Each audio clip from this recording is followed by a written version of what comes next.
What's up guys, Chris VA Travels. I'm here in Stafford County and I've got a pretty good one today. I'm at Ferry Farm, the boyhood home of George Washington. Yeah, check this place out. I'm going to go in, grab my ticket, and this is the visitor center. Also a small museum inside with just some artifacts they found on the property. The actual house is back there. And online I had read that this building just goes back to the 1960s and it was a boys' home at one time. Anyway, yeah. Let's see, all right, so the hours here, Monday through Saturday, 10 until 5. Oh, Sunday, noon until 5. Okay, and it's on the National Register. Right. Yeah, guys, just a quick walk through the museum. Like I say, just a lot of artifacts they found while excavating.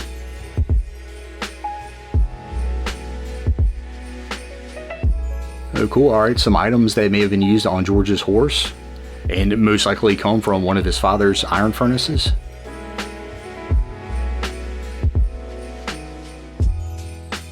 Looks like a brass teardrop pole they found going back to the 17th century.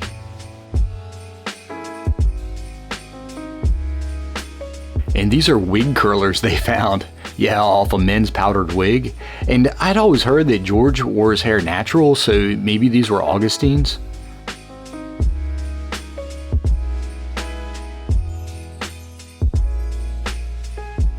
Salt glazed stoneware, mid 18th century, and could have been used on any one of these vessels.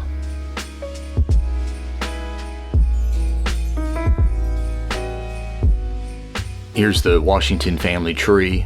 And George was the 4th generation Washington here to the New World. Yeah, you'll see John was the first, John the immigrant to arrive.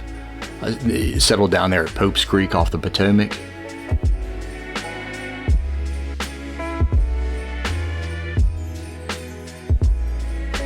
Then over here, Mary's family, the Ball family, out of Lancaster County. These pieces are from a Union encampment. Inkwell back here, used for writing letters home, I'm sure. Alright, so they played dice. And this is a game piece made from a mini ball. Can we at least admit the Confederate generals had better beards? This is Union General Burnside, namesake of the term sideburns. Pontoon bridge. And this is unique is that it's using canal barges. And this is right down on the river below, same point where the ferry would cross. And yeah, hence the name Ferry Farm, that's where it comes from. Federal regiments from New York, Wisconsin, Massachusetts performed drills here. And the realities of camp life, there was a lot of hanging out, a lot of writing letters, playing games, washing clothes.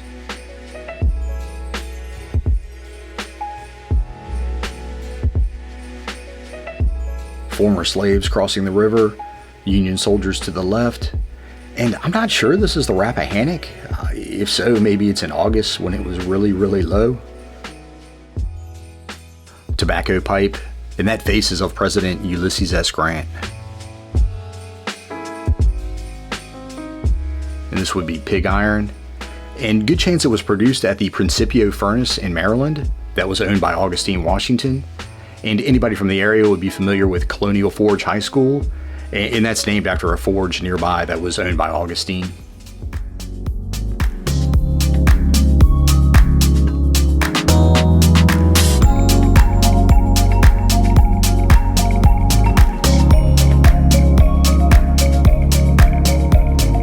All right, bought my ticket, signed up. It's $12. It's $9 if you just want to walk the grounds. But signed up for the 1:30 tour, which is in about 15-20 minutes. So I'm just gonna walk around just for a little bit. I'm out here in the gardens right now. But yeah, let me check out this garden. Not too much going on, but looks right here, they've got yellow crookneck. Never even heard of that. Fish peppers are gonna be growing over here. Okra be going on over here. Over here we've got some thyme, sage, and all right, some insects buzzing around. Yeah, it's kind of a nice scent coming off this. Rosemary. Check out these bushes right here.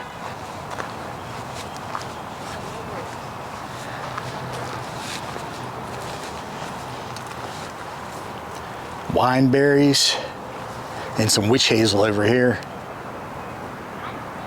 Oh, and to give you some history, the oldest records that I could find were that this property was purchased by a William Strother in 1700. That's going back pretty far. And he originally lived at Millbank Plantation off the Rappahannock out there in Port Conway, which is right across from Port Royal out there in King George County. It's kind of almost right across. I did a video on Oakenbrow Plantation, if anybody knows where that's at, or Belle Grove Plantation, the birth site of James Madison. Anyway, it's over in that area. He moved over, the house burned down, he moved over here, lived here for 32 years, died in 1732. And his family, they put an ad in the Virginia Gazette. They sold the property to Augustine Washington, George's father. So yeah, that's the brief history up until the Washington family owned the property. And you guys know George Washington, he was born out there at Pope's Creek. Wakefield was the name of the house. I have a video on that if you want to check it out. The family lived there for about 3 years before they moved up to Alexandria, to Little Hunting Creek, which became Mount Vernon. They lived there for about 3 years, then ended up moving down here. George Washington was 6 years old and lived here steadily until he was 16, and then started spending a lot of time at Mount Vernon. And that's also when he became a surveyor. So they gave us this map, and I think we're gonna check out a couple of these stops before our tour. All right, so we're gonna walk down toward the house. Tour starts pretty soon. Oh, to let you know where we're at, like I say, we're in Stafford County. When George lived here, this was King George County. We're right off, of course, the Rappahannock, on the north side of the Rappahannock. Fredericksburg's on the other side of the river. And we're not too far from Falmouth to really narrow it down. That's a little further upriver. So, little path here, taking us up to the house. And while we walk up to the house, let you know, if you come visit, the restroom is right there. Cool. Big American flag whipping up there. Oh, and we're right off the King's Highway, the main drag going back to colonial times that goes all the way down the Northern Neck. And this was a pretty busy road back at colonial times. And that's why one of the reasons George Washington actually didn't really like this property that much. And I guess when he was able to, he kind of got out, didn't really care about moving back. One of the reasons is it was right off the busy highway. Tobacco didn't grow really good here. So yeah, it was 1738, George Washington moved in. 1740, on Christmas Eve, there was a fire. What wasn't too major of a fire, but and then 1743, Augustine Washington, George's father, died. House was passed to George Washington, but his mother pretty much ran the estate until he was 21. But like I say, George basically moved out when he was 16. The river Rappahannock's right down there. It's really muddy. It's been raining all week. But yeah, this is the replica of the house. So I'll take a better look at it. There's a lizard there on the side of the house. I don't know if you can see it. Just went around the corner. But anyway, Mary Washington moved out 1772. The property was sold. And Mary Washington moved into Fredericksburg. I've got a video on her house, of course. And the property was sold to Hugh Mercer, hero of the American Revolution. And he never really lived here. His intention was to actually turn this into a little town. Yeah, he was gonna have a lot of the shops in Falmouth move up here. Didn't happen, obviously, because he ended up dying, obviously, at the Battle of Princeton, January of 1777.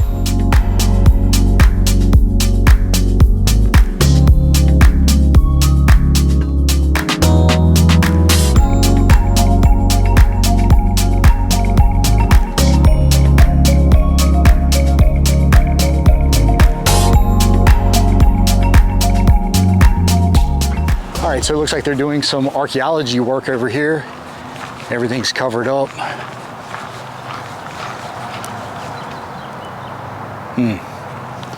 Not much to see there.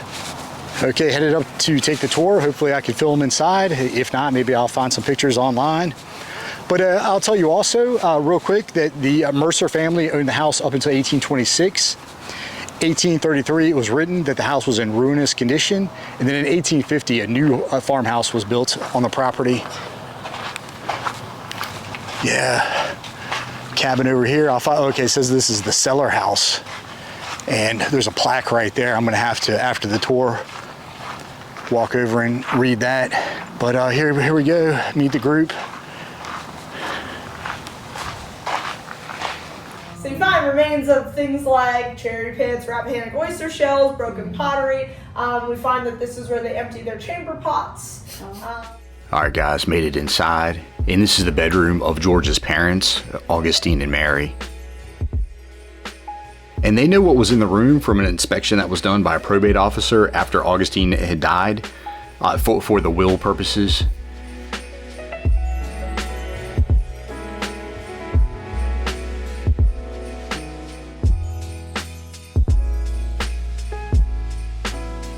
And we know where the saying sleep tight comes from. A rope bed over here with a piece of leather on top for comfort.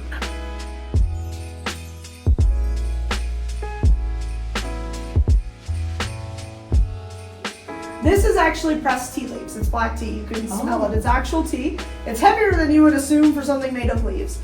And this is reproduction furniture in the house. And you are allowed to touch the items, so that's pretty neat.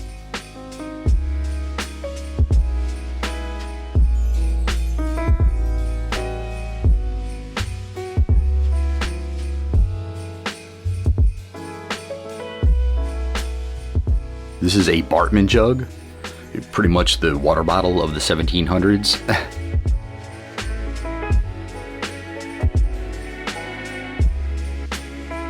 Pretty nice gilded frame on this mirror.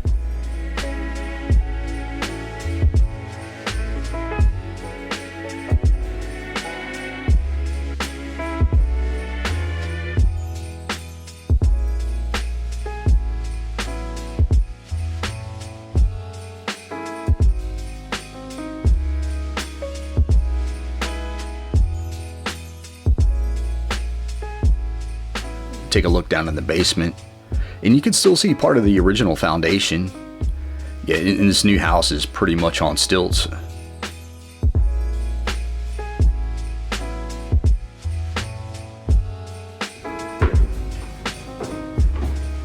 And this pretty much would have been the children's bedroom. This would have been where George slept, and a key right here. This is used for tightening the ropes on the bed.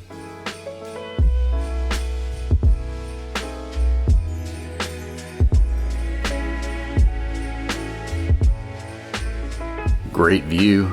This would have been a bustling river at the time, especially with the dock being right there.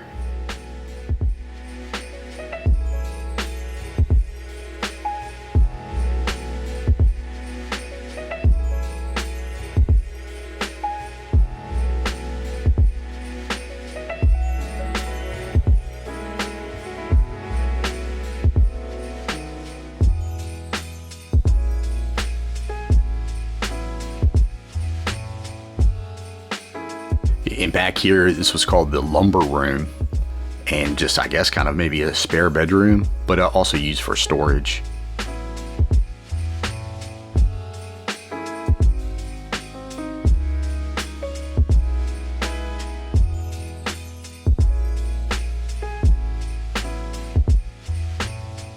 And you can imagine George playing around with his surveying tools, a skill that he had learned from his father.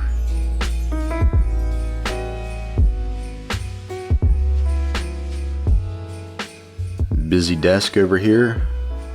If you come visit, like I say, you can open the drawers, touch the items. Maybe Augustine enjoying some tea while he writes a letter.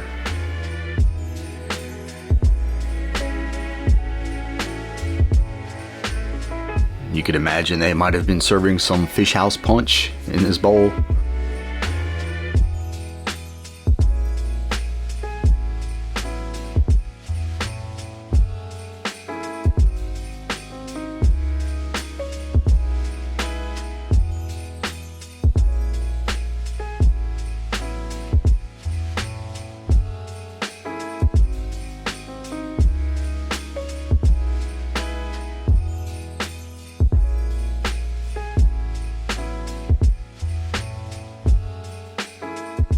pretty neat. This stand was used in the TV show Turn. It's a pretty good series if you want to check it out. You might think this picture is corn. It's actually pineapple, and you can tell once you get closer. But nice dresser, nice teardrop pools, and cool decorative faceplate.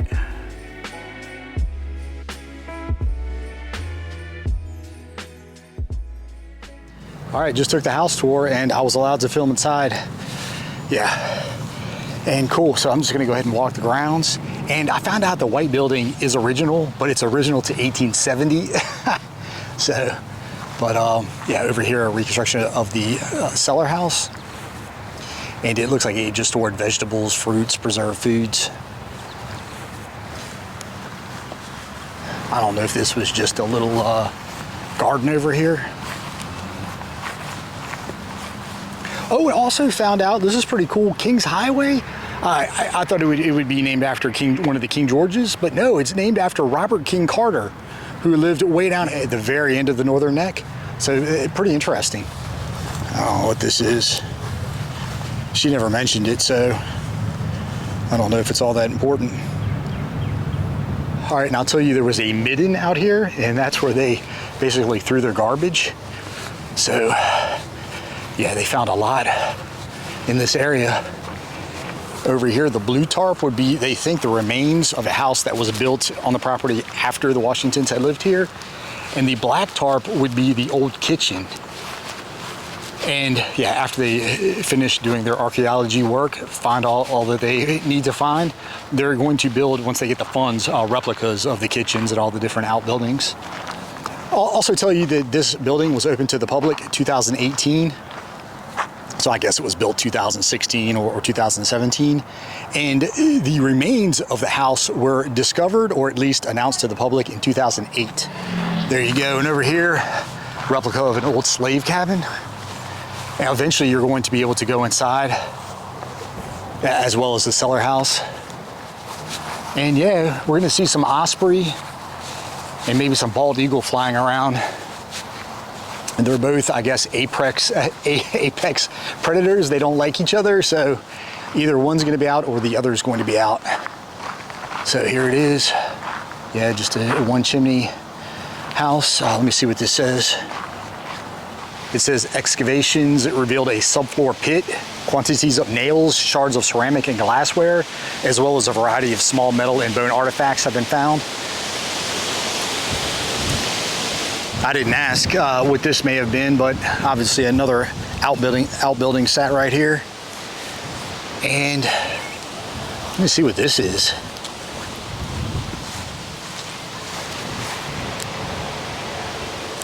Yeah, and I apologize for the wind. Obviously you see we're up on this ridge here. And there was some controversy back in the 1990s. Walmart had purchased this property. There was a big outcry. Fredericksburg residents didn't want it built here. Number one, this was obviously this is where George Washington had lived. Also, it would have been an eyesore for the residents of Fredericksburg. As you'll see, that's Lower Caroline Street. A lot of well-to-do houses right across the river.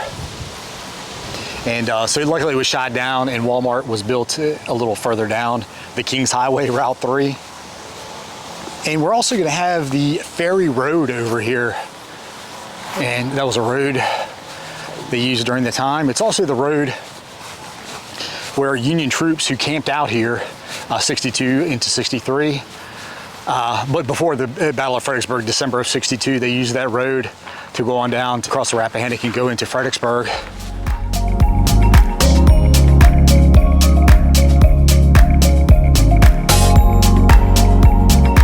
But yeah, I told you, George wasn't a fan of the property, and it was said that Mary was kind of bitter that she had to live here because when Augustine died, Mount Vernon was given to the oldest son, Lawrence, from his first marriage. And then Augustine Jr. got the property Wakefield down at Pope's Creek, and George got this property, which wasn't as nice as Mount Vernon. Oh, in the Patawomack Indian tribe, was native to the area. Their headquarters is right down the Kings Highway, Route 3, if you want to visit that. And they actually found a full arrowhead not too long ago, she was saying, over there. And that overgrown tree right there, that's a cherry tree.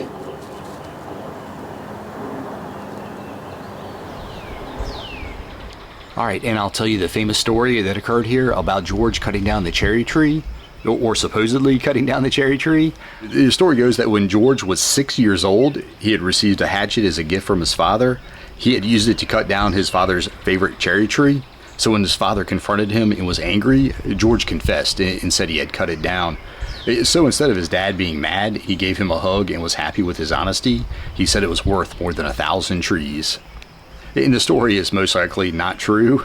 It comes from a guy named Parson Weems, who had written a book in 1800, a year after George died. It was called The Life of Washington. It was really popular. They kept printing editions. And in 1806, a 5th edition was printed, and that's when the cherry tree story was added. And Weems was a minister, and he most likely included the story to teach morality.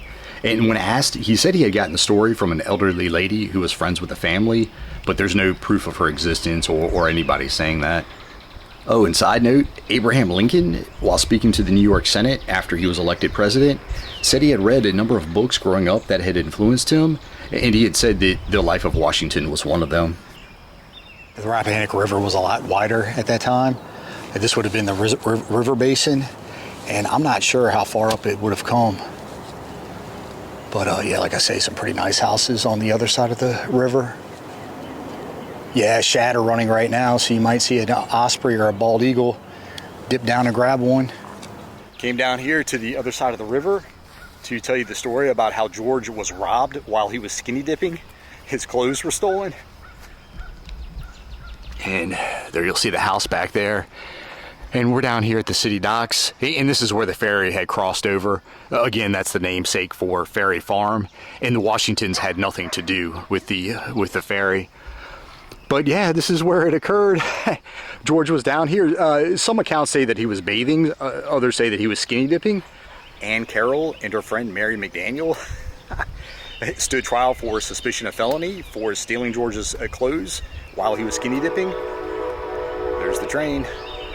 One account I read said that they had stolen items out of his clothes, but nonetheless, it occurred in 1750 when George was 18 years old. The trial actually took place about a year and a half later, December of 51. And at that time, George was down in the Barbados with his ill brother Lawrence. And at one point during the trial, Anne had turned on her friend Mary. So Mary ended up being convicted of petty larceny, and her sentence was to be whipped 15 times on a whipping post. Yikes. And the records are at the Spotsylvania courthouse, which is kind of odd because Ferry Farm across the river was King George County, so maybe it occurred on this side of the river. Oh, and one other famous story pertaining to George, and this is where they say he had thrown a silver dollar across the river. And again, the story most likely isn't true because the first silver dollar was minted in 1794. Also, at the time, the Rappahannock was wider, so they think it just wasn't possible. And I had heard from the docent, they said in the 1930s, a professional baseball player came out here, and he wasn't able to do it. So, but yeah, a couple crazy stories involving George.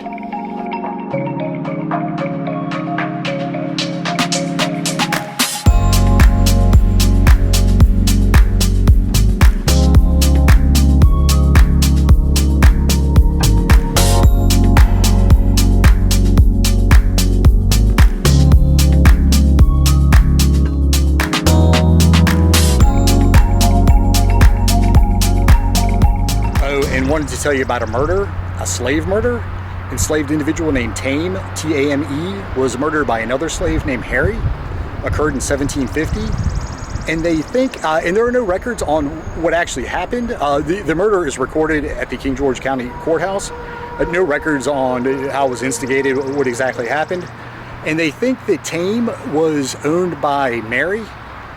Because when Mary was a child and her father passed away, he had gifted her a slave, I think actually 2 or 3 slaves. And it was listed that one of the slaves was named Tame, kind of a little bit of a unique name, so they think this is the same person. And also there were no records of a tame in the inventories when Augustine had passed away in 1743. So yeah, pretty crazy incident. And Harry ended up being hung. And when I was here, visited maybe about 5 years ago, the docent had said that he was hung here on the property.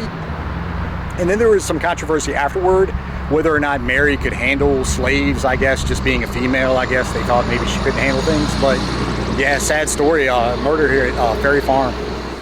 Oh, one more little thing I wanted to tell you, that Abraham Lincoln, who was a fan of George Washington, when he was a child, he had read that book by Parson Weems, The Life of George Washington, read about the cherry tree. Anyway, he visited 1863, he visited Ferry Farm, so it's kind of neat. And so this is one of the few sites in the country that both George Washington and Abraham Lincoln have visited. Another would be Chatham Manor, which, like I say, is pretty much right next door. That's it for Ferry Farm. I have now visited Wakefield down at Pope's Creek, George Washington's birthplace.